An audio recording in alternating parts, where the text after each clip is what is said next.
At para naman po sa mga magkokolehiyo, alam nyo bang hindi lamang ang mga 4-year courses ang maaaring magbigay sa inyo ng trabaho? Dahil maraming Filipino rin ang nagkakaroon ng trabaho dito at sa abroad sa pamagitan ng pagkuha ng vocational courses sa TESDA. Ang ilang kwento ng tagumpay ng aming mga scholar ng TESDA sa ulat nito ni Bianca Piedad. Mula sa isang simpleng may bahay hanggang sa pagiging tagapagpaganda o makeup artist sa istasyon ng telebisyon. Ganito ang naging pagbabago sa buhay ni Azazel nang natapos niya ang kanyang vocational course sa Technical Education and Skills Development Authority o TESDA. Kumuha ako ng course na Mass Communication. Pero hindi ko yun natapos dahil undergrad ako. So, nung nagkaroon ako ng baby ng 2002, 3 years after that, 2005, nagkaroon ng offer ang TESDA sa mga barangay, yung mga housewife na gustong makapag-aral ng mga basic na course ng TESDA. Kinuha ni Azazel ang short course sa reflexology at cosmetology na inoffer ng libre ng TESDA upang kahit papaano aniya ay makatulong siya sa gastusin ng kanyang pamilya. Pinag-isipan ko kasi sabi niya makatulong din sa akin yun para habang nasa bahay ako, pwede akong mag-sideline, yung mga ganyan. Yun. So, nag-join ako.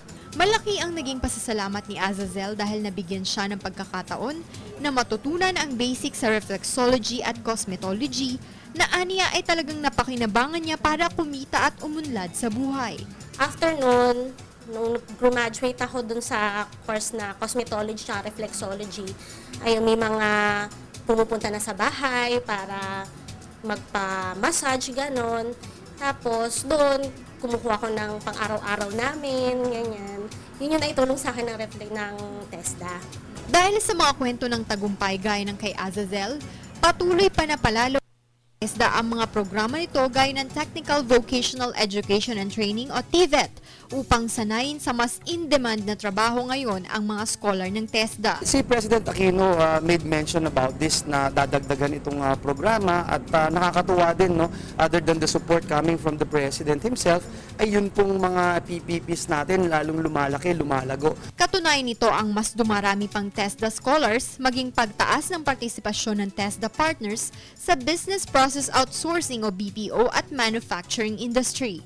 Ang ibig sabihin po nito, napakataas ng tingin ng international community sa ating mga programa, sapat po yung ating kakayahan, integridad para ipatupad maging yung assessment and certification program natin, which is very important for our mid-level workforce. Nagagalak naman ang ahensya sa walang humpay na tiwala ng international industry sa mga skilled workers na sinanay ng TESDA. Maraming inaalok na kurso ang TESDA, kaya para sa mga interesado, magtungo sa pinakamalapit na TESDA office sa inyong lugar.